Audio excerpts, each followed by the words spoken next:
co-host is back with me, Joe. I know I haven't seen you guys in a while. It feels like forever. If you notice, I'm playing Irish music. That's because today I'm making an Irish pub shepherd's pie. And as usual, I had to prep my ingredients and, of course, a nice glass of wine. Now, this is not my recipe. I did get it from online, and I will give credit to the author in the description. I did change some things a little bit, and I'll explain once I do the video. However, thank you again for joining me. I hope you enjoy this next video. And as Snoopy says, hello. Oh, and I lost my remote for my video, so I'm gonna have to do this until I buy a new one. Guys, now I'm gonna highlight some of my ingredients. I have my mixed vegetables. I have my celery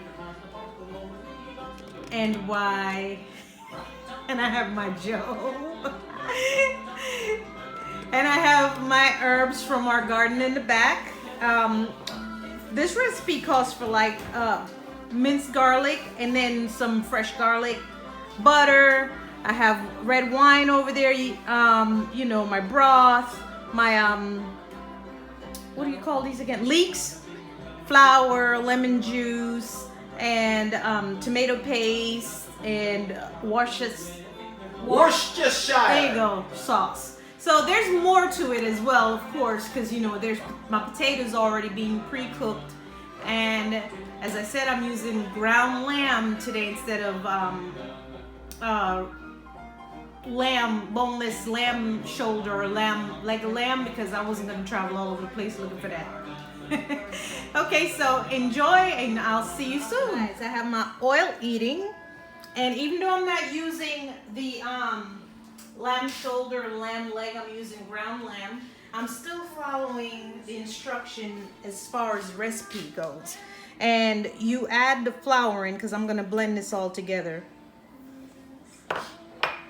And you're going to add salt and pepper to taste, and then you're going to blend it in before you put it in the pot. Okay? All right, so I've blended my ground lamb as best as I could with a wooden spoon with the flour, salt, and pepper to taste.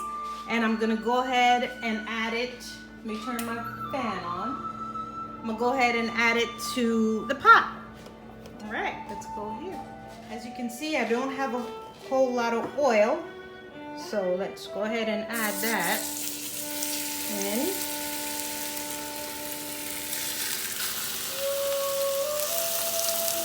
And I have my stove on like medium high, not too high.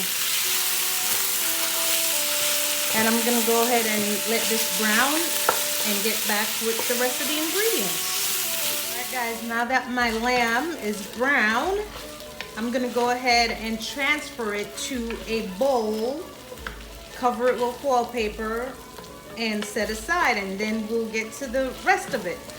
All right, stay tuned.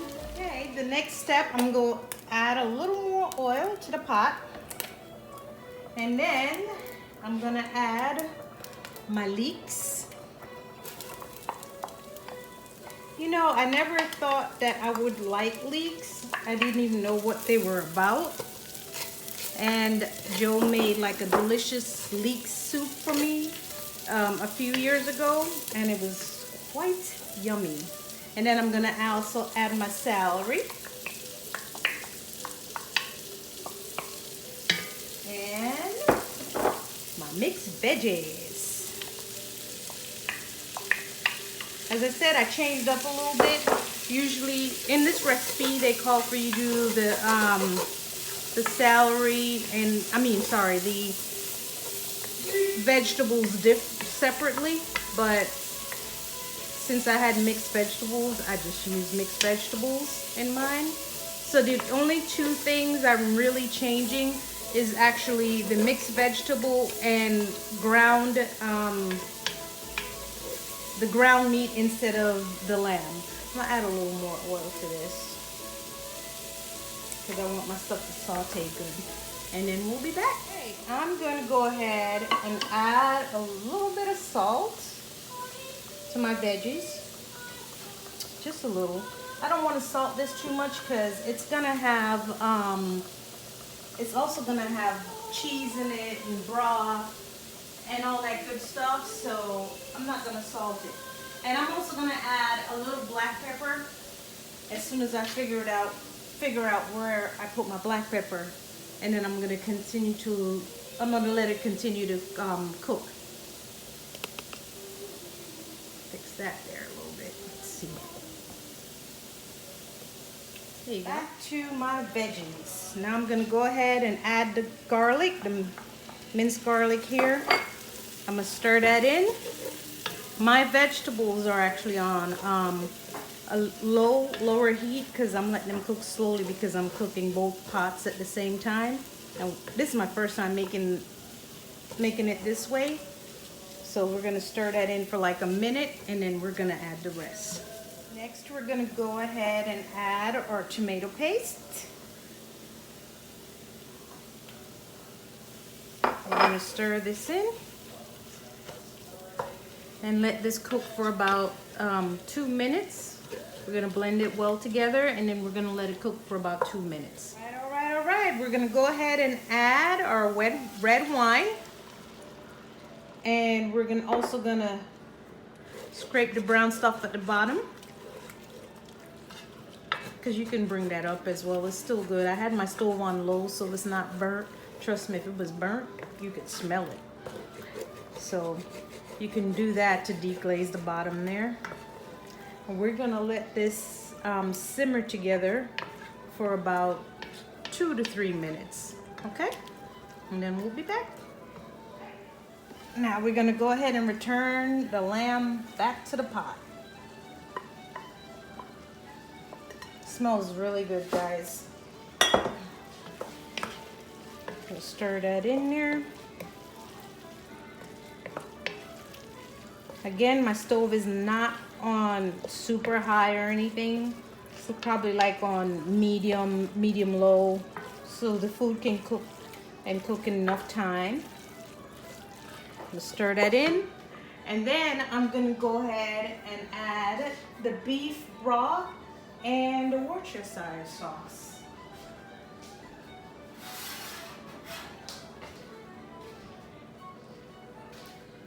All right, got the broth and got the sauce.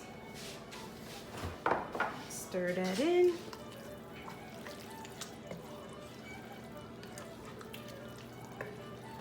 No, live. All right, and then the next thing I'm gonna do is I'm gonna add my bay leaf and my herbs. And I'm gonna let this cover a little bit and simmer. Okay, guys, so I forgot, a side note, because this is this meat's gonna cook faster than if it was like, you know, like lamb or shoulder. I'm gonna bring it to a boil and let it simmer. It's supposed to go for 45 minutes, but I think I'm just gonna do 20 minutes because this meat's already done. Just so the sauce and everything can blend together. I'm gonna go ahead and cover it like halfway and let it, after it comes to a boil, I'm gonna let it simmer for about 20 minutes or maybe less. This depends on what it looks like in a few. I'm gonna go ahead and check the meat. All right, for me, this is ready. I'm gonna go ahead and take out the bay leaf and my herbs in a little bit. I'm gonna give it like about 5 more minutes. And I've already have the oven on preheat to 400, and the taters are ready to go on top of this. Okay, my potato is on low boiling. I'm gonna go ahead and add my thyme. It's usually supposed to be cloves garlic, but I minced it because I like garlic potato anyway. And I'm gonna add my rosemary. Okay, and I'm gonna stir that in and let it cook together, and we'll go to the rest after that.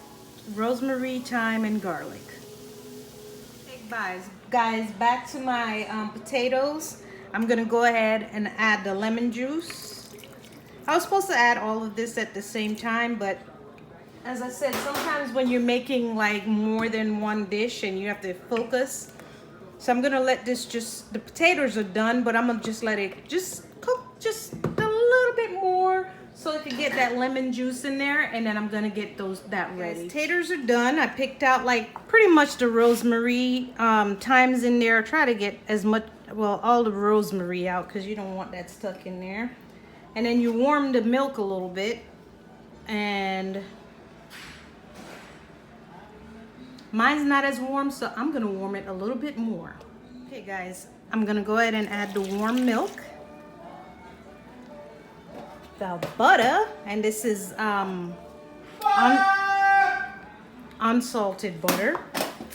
And we have, I shredded white cheddar cheese earlier. This is about 1 cup. And I'm gonna go ahead and get that in there.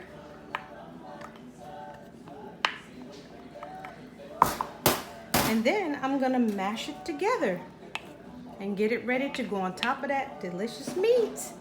All right?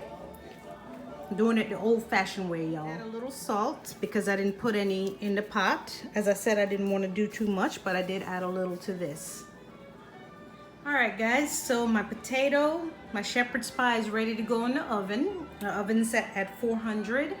The one thing I would do different with this is, it did say 3 pounds of potato. I would actually do more potato. This is okay for now, but there was a lot more meat than I expected, so I would have done, I followed everything that it says, but I would have put more potatoes on there. But I'm gonna go ahead and stick it in the oven. Okay. And I like my taters. Like my